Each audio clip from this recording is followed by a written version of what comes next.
आज जो हम डिस्कस करने वाले हैं, जो आपको दिख ही रहा है पेज में, कि हेडेक क्या होता है। ठीक है, तो हेडेक को बहुत लोग कंफ्यूज हो जाते हैं हेडेक के साथ, कि मतलब सर दर्द कर रहा है, सर दर्द, किसी से भी पूछो काम से आया है सर दर्द कर रहा है, बहुत देर तक टीवी देख रहा है सर दर्द कर रहा है, बहुत स्क्रीन टाइम हो गया, मोबाइल देख रहा है, गेम खेल रहा है, हेडेक हो रहा है। तो हेडेक तो होता है पर हेडेक क्या है ये बहुत ज़रूरी है जानना। ठीक है, तो नॉर्मली हम ये बोल सकते हैं headache is defined as a pain in the head that is located above the eyes और ears और बिहाइंड द हेड और the back of the upper neck. ये जो जगह है, जैसे कि आँखों के साइड में या आँखों में, कान के साइड में, ठीक है, जो हमारा सर है उस सर के पीछे, तो ये सब जगह में जो है, ये सब जो जगह है इसमें दर्द हो सकता है। कान कभी जो होता है ना, कि बहुत लोगों का ये जो है नाकों के दोनों साइड में दर्द होता है, किसी का होता है ये फोरहेड में दर्द होता है, ठीक है, किसी का कान के साइड में दर्द होता है, किसी का सर के पीछे दर्द होता है, ये किसी का इधर दर्द होता है। तो ये जो है नेक में, ये कंधे के पीछे भी दर्द हो सकता है। तो ये सब जो होता है ये हेडेक के अंदर ही आता है। ये जो दर्द होता है इसको हम हेडेक ही बोलते हैं। तो कभी बहुत ज़्यादा काम का स्ट्रेस हो जाना, बहुत ज़्यादा स्क्रीन टाइम, जैसे कि मैंने पहले बोला, तो ये सब वजह से हो सकता है। और headache means pain in various part of the head, not confined to the areas of distribution of any nerve. एक जो हमारा नर्व के ऊपर ही ये सीमित नहीं है, किसी के नर्व के ऊपर ये सीमित नहीं है कि ये नर्व में पेन हो रहा है, ये पेन हो रहा है तो ये इसको हम हेडेक बोल देंगे, ऐसा नहीं है। ठीक है, कोई भी पार्ट में अगर दर्द हो रहा है हेड का तो उसको भी हेडेक ही बोला जाता है।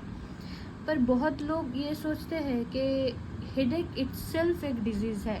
नहीं, हेडेक इटसेल्फ कोई डिजीज़ नहीं है, बस एक सिम्टम हो सकता है कोई डिसऑर्डर का, जो हो सकता है कि बिनाइन है, ठीक है, या कोई इमरजेंसी, मेडिकल इमरजेंसी है, ये हो सकता है।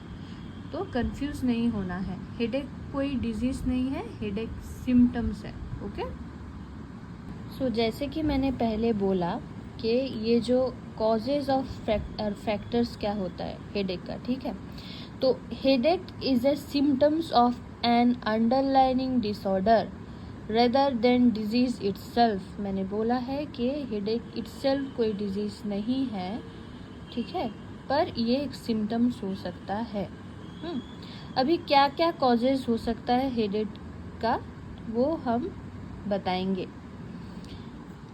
देखिए जो नीचे हमने लिखा हुआ है ऑलरेडी।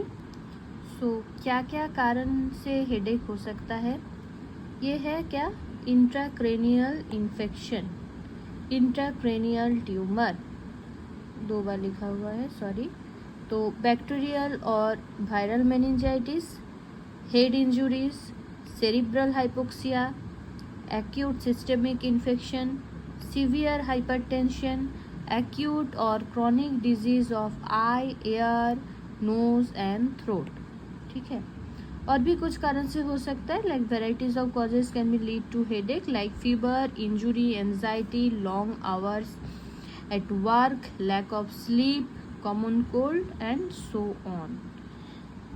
कैंसर का ट्यूमर, ठीक है, सॉरी कैंसर का ट्यूमर कुछ भी बोल देती हूँ। So like